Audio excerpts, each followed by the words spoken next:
Alright guys, so this is the secret history living inside your aquarium. You guys may recognize this aquarium as my high-tech first big aquascape that was done on the channel. And this is the tank that is sponsored by Aquarium Zen.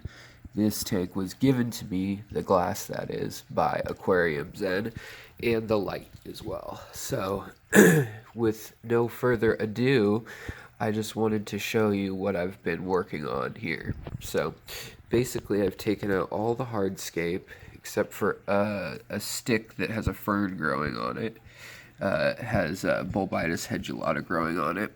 And we've got a lot of shrimp in here, a lot of snails, and a lot of nano, dare I say, micro fish. So redoing this aquascape is going to be a bit of delicate surgery. I was just tired of the way it was set up. It was getting increasingly overgrown as far as like plants were growing up too high and then just all coming over the center. And so I wanted to let more light into it and also allow some more of the soil to be utilized rather than just being in a pile of rocks. So I think the shape we're going to go for is going to be loosely an L shape here and then an island of plants here-ish. And the same, we'll keep the tallest set of plants that are growing properly in the back there. We'll keep them growing, but we'll probably take out some of the plants like these guys, and we'll be replanting these in the far back so that we have some color distinction. And I'm thinking maybe we'll do green to red. So I'll probably be sorting the plants by color somewhat, with the pink plants here, the pink Vietnam rotala, and the the sunset hygrophila pink, things like that, hygrophilia, however you want to say it, in one place, and then like red Ludwigia, and then it'll go to kind of purples, which is like Limnophilia aromatica, and maybe some of the less super pink rotalas, and then we'll work into our oranges and peaches, like some of the sunset colors, like in here. And then on the edges we'll have the brighter green. But I just think that would be interesting. And to have kind of purple and lavender right here in the front.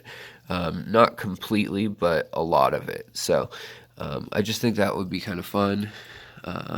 And so we're going to do that, but we're also going to clean up root systems like this that are just messed up, no better way to say it. And the soil here has become very powdered.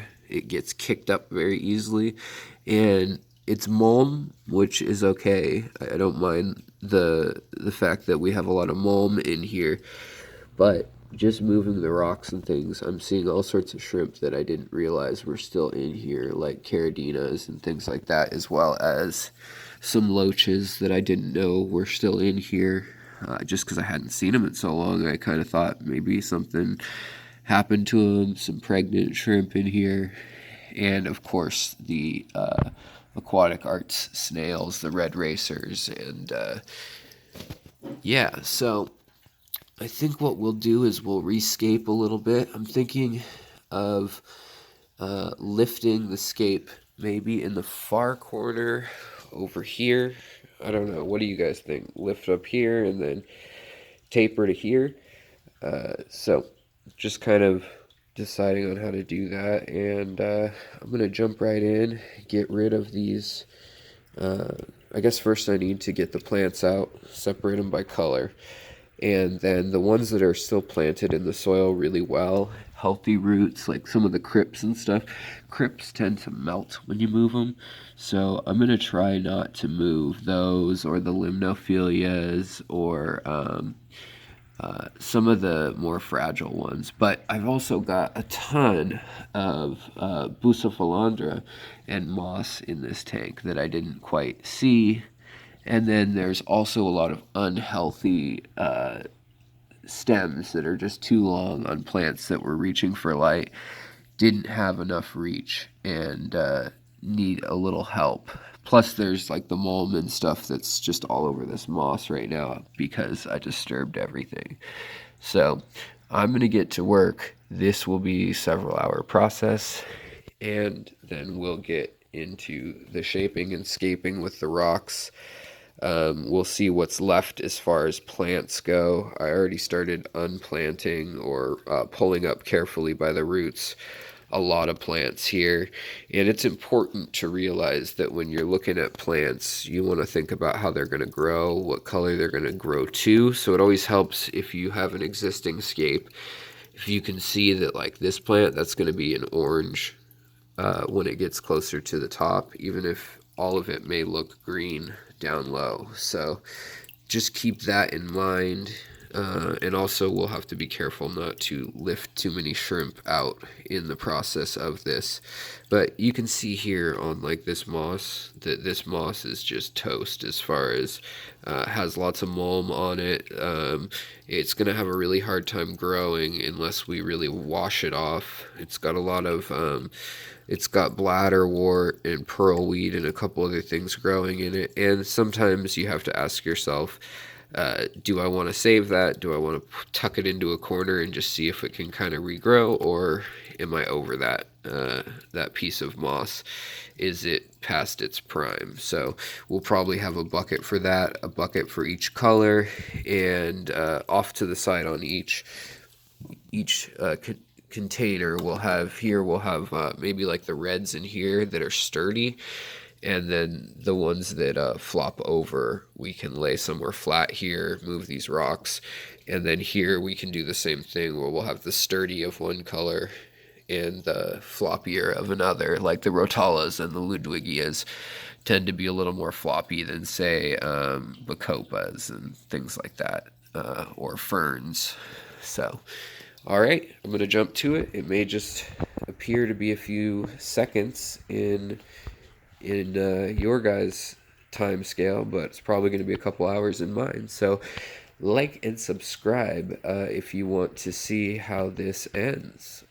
I'll talk to you guys later. Maybe we'll even do a live stream this afternoon if I get enough comments on feedback on it, because I'm going to take a break in between clearing it out and that the time of organizing. So let me know what you think. Like, subscribe, share, and of course there's the Patreon button if you are so inclined to support the channel. That's the best way to financially, and it helps me bring you interesting little deals like this. We'll probably be moving around some of the hardware. This is stuff that the channel has basically allowed me to get, things like live vinegar eels and these tools.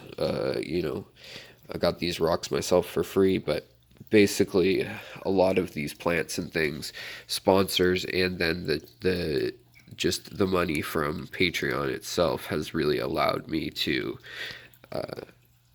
branch out and get some really cool plants and things and share those with you and let you know how they grow in high light versus low light. So this is the Hightech tank, and hopefully this tank shows off the best of what you can do with these plants, whereas some of the tanks downstairs are just an average show of what you can do with the plants. So stay tuned, and comment if you'd like to see a live stream on the finale of this later today on Sunday. All right, guys, take care.